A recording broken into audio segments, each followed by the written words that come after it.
আসসালামু আলাইকুম।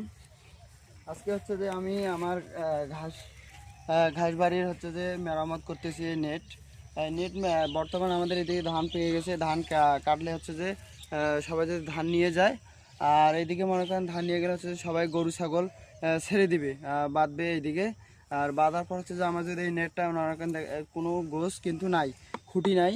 এই খুঁটি না থাকার কারণে হচ্ছে যে মনে করেন ছাগল কিন্তু ডুববে, ডুবে হচ্ছে যে ঘাসের আগালটুকু যদি খেয়ে ফেলে, আর ঘাসটা এত সোজা কিন্তু হবে না। তার কারণ হচ্ছে যে আমি আজকে হচ্ছে যে কালকেই নিয়ত করছি, কালকে এগুলো হচ্ছে যে ঠিক করে রাখছি। কালকে হচ্ছে যে শুক্রবার, অত বেশি সময় পাই নাই। আর কালকে হচ্ছে যে আমাদের জামাতের মিছিল ছিল, তার কারণে আর অতটা সময় হয়ে ওঠেনি। তার কারণ হচ্ছে যে আমি আজকে সকাল সকাল এই কাজগুলো করতেছি। করার পর হচ্ছে যে আমি ধান কাটতে যাব, ধান কাটতে, কারণ আমার ধান পাকছে, ধানটা কাটতে হবে।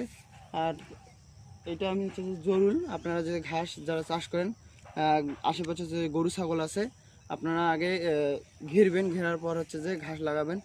তা না হলে কিন্তু গরু ছাগল যদি খায়, মানুষের সাথে চিল্লাহাল্লা না করে নিজে নিরাপদ থাকা অনেক ভালো।